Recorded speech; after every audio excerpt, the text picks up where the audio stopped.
नमस्कार। आपका दिन मंगलमय हो। आपके द्वारा जो कार्य किया जाए वो बिल्कुल शुभ हो और सही हो। मैं इसी कामना के साथ आज का जो हमारा पाठ्य है, ठीक है, विषय है, आरंभ कर रही हूँ। आप सोच रहे होंगे कि मैम ने ये क्या बोला। मैम ने आपका दिन मंगलमय हो, आपका दिन शुभ हो या नमस्कार। आज मैम अलग अलग ढंग से अपनी बात को कहने का क्यों प्रयास कर रही है। मेरा आज जो विषय है वही हमारा विषय से रिलेटेड मैंने आज आपकी बातों को, अपनी बातों को व्यक्त किया है, क्योंकि आज जो हमारा विषय है उसमें बताया जाता है कि हर एक व्यक्ति के बात को कहने का ढंग अलग अलग होता है और इसी ढंग से आज हमारा टॉपिक आरंभ होगा। चलिए जुड़ते हैं और समझने का प्रयास करते हैं इस कक्षा से।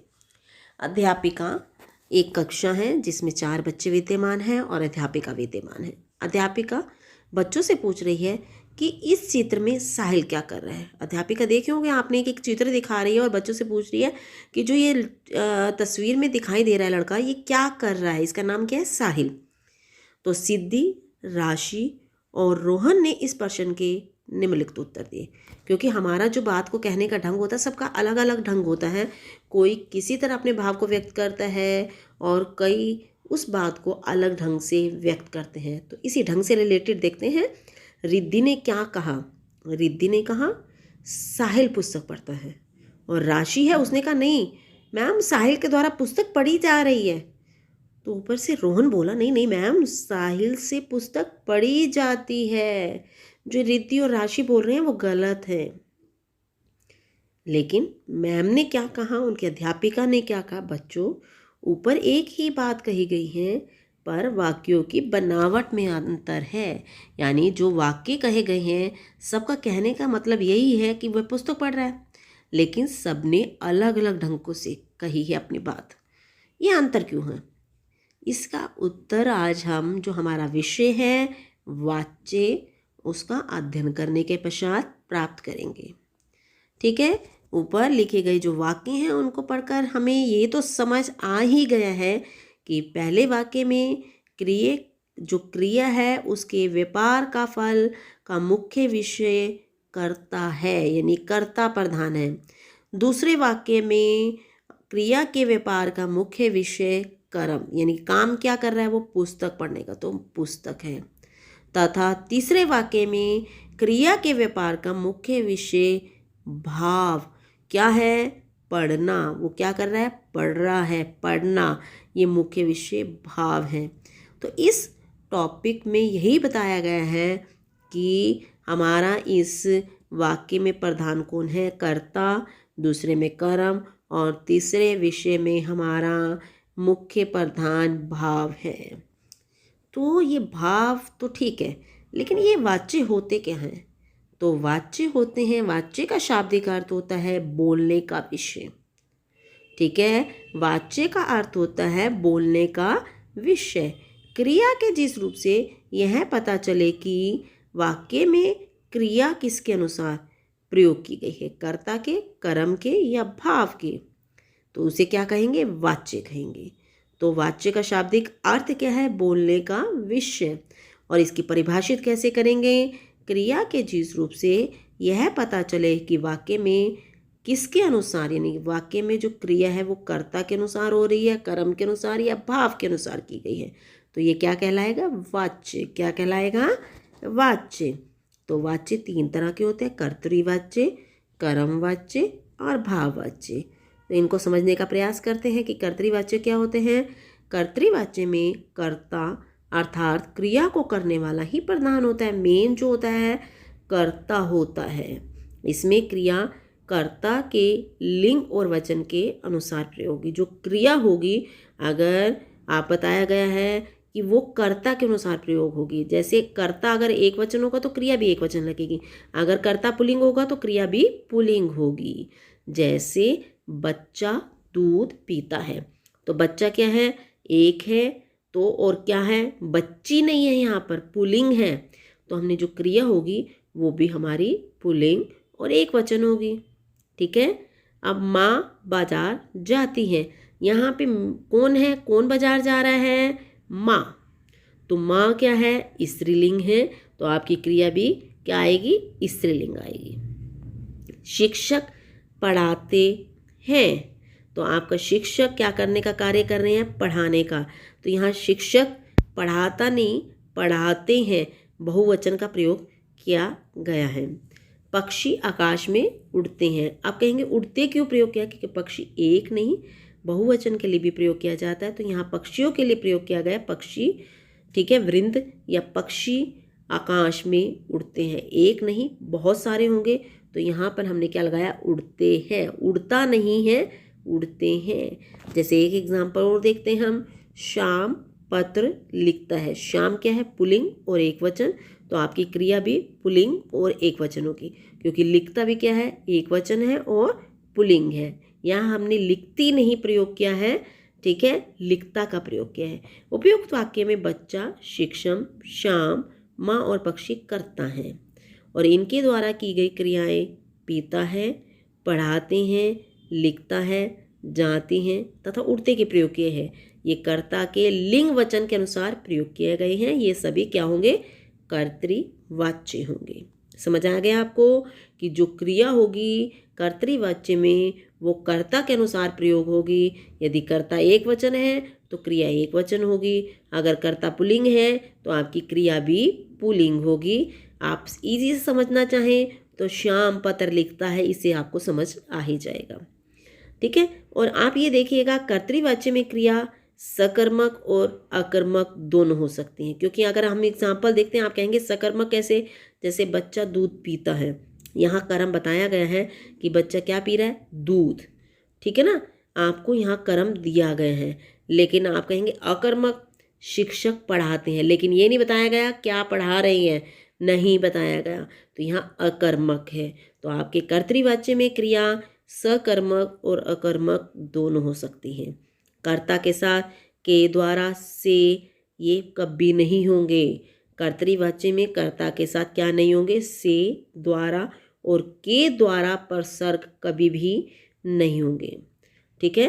परसर्ग रहित कर्ता में क्रिया जो होगी वो कर्ता के लिंग वचन के अनुसार होगी। मैंने अभी आपको क्लियर किया है, परसर्ग रहित कर्ता में यानी कि कर्ता के साथ ना लगा हो तो क्रिया कर्ता के लिंग वचन के अनुसार चलती है।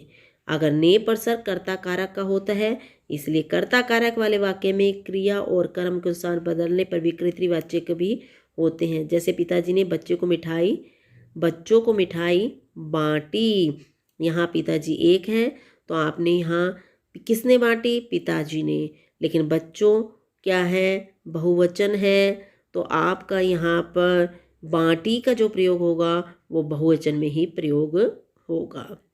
क्लियर। आगे देखिए कर्मवाच्य। कर्मवाच्य में सभी क्रियाएं जितनी भी होंगी वो कर्म के अनुसार होंगी तथा कर्ता प्रधान न होकर कर्म प्रधान होता है। इसमें मेन चीज कौन सी होती है, कर्म। वाक्य में प्रयोग क्रिया जो होगी वो कर्म के लिंग और वचन के अनुसार होगी, ठीक है। कर्म के अनुसार ही क्रिया का प्रयोग किया जाएगा।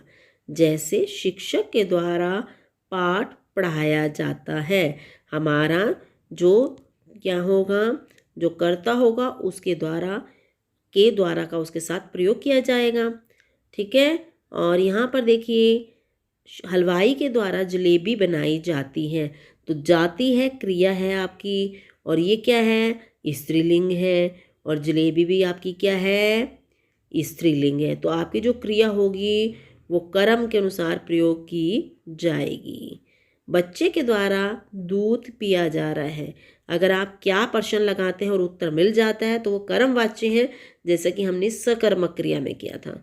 क्या पिया जा रहा है बच्चे के द्वारा, दूध, तो ये कर्मवाच्य है, ठीक है। अब यहाँ देखिए नौकरानी द्वारा कपड़े धोए गए, अब यहाँ पर धोए गए क्रिया क्या है, बहुवचन है, किसके अनुसार प्रयोग की हमने, कर्म के अनुसार। कर्म क्या है हमारा, कपड़े, तो कपड़े बहुत सारे हैं तो इसलिए हमने धोए गए शब्द का प्रयोग किया है, क्रिया का बहुवचन रूप में प्रयोग किए हैं। लेकिन एक चीज़ याद रखिएगा, हमेशा कर्मवाच्य जो होते हैं वो हमेशा सकर्मक क्रिया से बनते हैं, क्योंकि इनमें मेन क्या होता है, कर्म होता है। कर्मवाच्य में कर्ता का होना कोई ज़रूरी नहीं है, ठीक है। लेकिन हमें पता है कि कर्ता के बिना कार्य नहीं होता, लेकिन कई बार जो कर्ता होता है वो अप्रत्यक्ष रूप से भी हो सकता है। जैसे अगर मैं लेना चाहूँ, घास बढ़ गई, ठीक है, जंगल काटे गए। अब यहाँ पर लिया हमने जंगल काटे गए। अब यहाँ होना जरूरी नहीं है कि आपका कर्ता ये बताया जाए कि जंगल लक्कड़ हरे ने काटे, कोई जरूरी नहीं है। बस हमें काम बताया गया कि क्या काम हुआ है, जंगल को काटा गया है, जंगल काटने का। नहरें खोदी गई, अब ये बताना जरूरी नहीं है किनके द्वारा खोदी गई। तो मेन चीज़ क्या है, काम क्या किया गया, नहरों को खोदने का। खाना खाया गया, अब किसके द्वारा ये बताना कोई जरूरी नहीं है। कर्ता अप्रत्यक्ष रूप से भी हो सकता है कि माता जी ने खाना खाया गया, माता जी के द्वारा खाना खाया गया, पिताजी के द्वारा खाना गया। नहरें खोदी गई, किसके द्वारा, नहर खोदने वालों के द्वारा नहरें खोदी गई। तो कर्ता होना कोई जरूरी नहीं है, लेकिन कर्म मुख्य रूप से प्रधान होता है। इन वाक्यों में अगर देखें तो क्रियाएं हुई हैं, लेकिन सभी क्रियाएं किसी न किसी कर्ता द्वारा अवश्य की गई हैं, लेकिन यहाँ कर्ता स्पष्ट रूप से दिखाया नहीं गया है। कर्म वाच्य में वाक्य नकारात्मक और सकारात्मक दोनों प्रकार से हो सकते हैं। जैसे मेरे द्वारा गृह कार्य किया गया, किसके द्वारा, मेरे द्वारा गृह कार्य किया गया, तो ये पॉजिटिव है, सकारात्मक पॉजिटिव। मुझसे गृह कार्य नहीं किया गया, तो नकारात्मक वाक्य है ये, ठीक है। कर्म वाच्य में कर्ता के महत्व को कम करने के लिए उसके साथ क्या जोड़ा जाता है, से या के द्वारा या द्वारा का प्रयोग किया जाता है। कर्ता के महत्व को कम करने के लिए हम क्या करते हैं, कर्ता के साथ से, द्वारा या के द्वारा का प्रयोग करते हैं। ये आपको अच्छी तरह से समझना चाहिए कि किसका प्रयोग किया जाता है, से और द्वारा का। किसका, से, द्वारा और के द्वारा का। क्लियर। भाववाच्य, भाववाच्य में कर्ता और कर्म की अपेक्षा भाव प्रधान होता है। यहाँ क्रिया भाव के अनुसार बदलती है। जैसे उससे चला नहीं जाता, पक्षी से उड़ा नहीं जाता, गीता से तैरा नहीं जाता। तो आप ये याद रखिएगा कि जो आपकी क्रिया होगी वो अन्य पुरुष हमेशा पुल्लिंग होगी, जैसे जाता एक वचन होगी और अन्य पुरुष होगी, जाता जाता जाता, तो पुल्लिंग और एक वचन। इस वाक्य का प्रयोग प्राय असमर्थता प्रकट करने के लिए किया जाता है, यानी कि मैं काम नहीं कर सकता, असमर्थता का।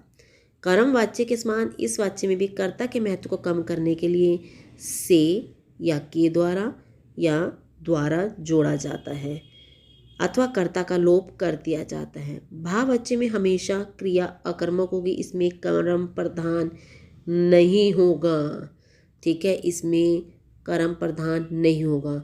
अब मैंने आपको पहले भी बताया था, जब हमने क्रिया करी थी तो उसमें मैंने बताया था कि सकर्मक क्रिया और अकर्मक क्रिया, उठना, बैठना, तैरना, दौड़ना, चलना, गिरना, ये अकर्मक क्रियाएं हैं।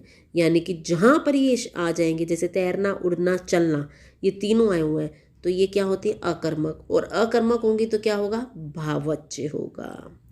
क्लियर, समझ आ गया होगा आपको। आगे देखिए वाच्य हम कैसे बदलेंगे। कर्तृवाच्य से कर्मवाच्य बनाने होंगे तो हमें क्या क्या ध्यान रखना है और किससे हमें समझ आएगा।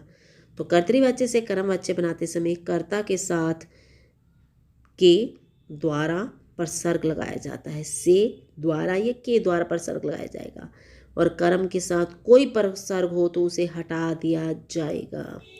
तो एग्जाम्पल मैं आपको क्लियर करूँगी आगे। मुख्य क्रिया का रूप सामान्य भूतकाल के रूप में बदल दिया जाता है। क्रिया की धातु में या ता जोड़ दिया जाता है। क्या जोड़ा जाता है, या ता, ठीक है, तथा जा धातु को कर्म के लिंग अनुसार प्रयोग किया जाता है। तो एग्जाम्पल देखेंगे तो आपको ज़्यादा समझ आएगा। तो एग्जाम्पल देखें, जैसे कर्तृवाच्य में पुलिस चोर को पकड़ती है, तो आपने मैंने बताया था कि कर्म वाच्य बनाते समय कर्ता के महत्व को कम करने के लिए कर्ता के साथ हम के द्वारा प्रयोग करते हैं। तो पुलिस के द्वारा, अब यहाँ पकड़ती है, पकड़ती मतलब इस समय, ठीक है, तो आपने क्या करना है, पकड़ा, पुलिस के द्वारा चोर पकड़ा जाता है, ये नहीं कि पकड़ा गया, गया नहीं लगाएंगे। आपका ता तीती दिया हो तो यहाँ पर भी यही प्रयोग होगा, ता का प्रयोग होगा। नानी ने कहानी सुनाई, ई का भी प्रयोग होता है, ध्यान रखिएगा।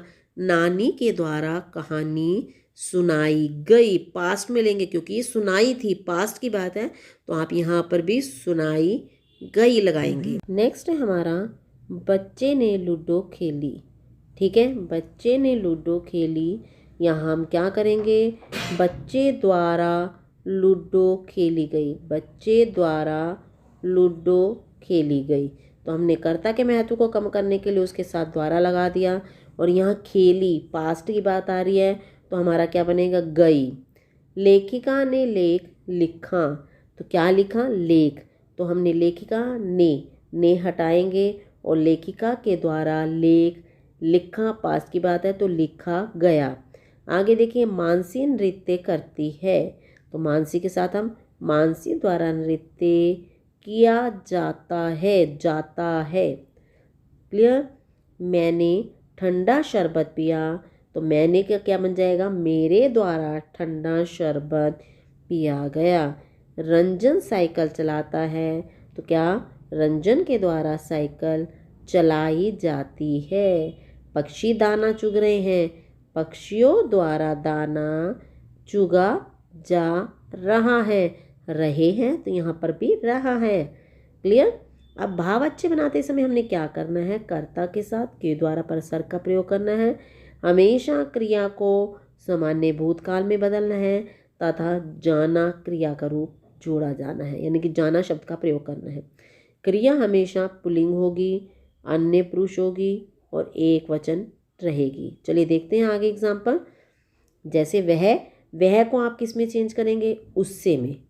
ठीक है, उससे खाना खाया जाता है, मैंने कि खाना दिया है, वह खाता है, तो यहाँ पे क्या आएगा, उससे खाया जाता है। भाव अच्छे में हमेशा याद रखिएगा कि भाव अच्छे में कभी भी आपका कर्म नहीं दिया होगा, तो वह का क्या बनेगा, उससे खाया जाता है। शाम चलता है, शाम से चला जाता है। लड़की बैठी है, लड़की से बैठा जाता है। पल्लव सो रहा है, पल्लव से सोया जाता है। वह इतना नहीं चल सकते, वे का क्या बन जाएगा, बहुत सारे हैं तो उनसे इतना नहीं चला जाता। बच्चे कूद रहे हैं, बच्चों से कूदा जा रहा है। अमन तेज भागा, अमन से तेज भागा गया।